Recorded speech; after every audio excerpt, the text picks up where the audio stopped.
Golikipa Musa Penpin Kamara amefanyiwa upasuaji na umekamilika kwa mafanikio nchini Morocco. Tuendelee kumwombea apone haraka ili arudi kikosini kuendelea na majukumu yake. Hivyo Musa Penpin Kamara amefanyiwa upasuaji wa goti huko nchini Morocco, ambapo kipa huyo atakuwa nje ya uwanja kipindi cha miezi 2 hadi 3. Musa Penpin Kamara amefanyiwa upasuaji wa goti kwa sababu alikuwa na jeraha la goti ambalo lilikuwa tatizo sugu. Hapa ni maelezo muhimu.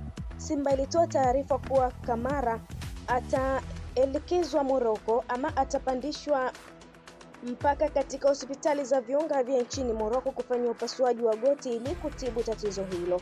Upasuaji huo umetokana na jeraha alilolipata wakati wa mchezo wa Ligi ya Mabingwa Afrika dhidi ya Gaborone United tarehe 28 ya Septemba. Muda wa kupona kutoka upasuaji unakadiriwa kuwa kati ya wiki 8 mpaka 10, huku Kamara hapo awali hakuwa tayari kufanyiwa upasuaji, lakini baada ya majadiliano na uongozi wa klabu alikubali. Hivyo upasuaji huo ni muhimu kwake yeye binafsi ili kuondokana na tatizo ambalo lilikuwa likimsumbua. Aliwahi kuwa na tatizo la goti mwaka 2024. Pia kwenye rekodi yake ya majeraha kwa kuonyesha ilikuwa tena 2022.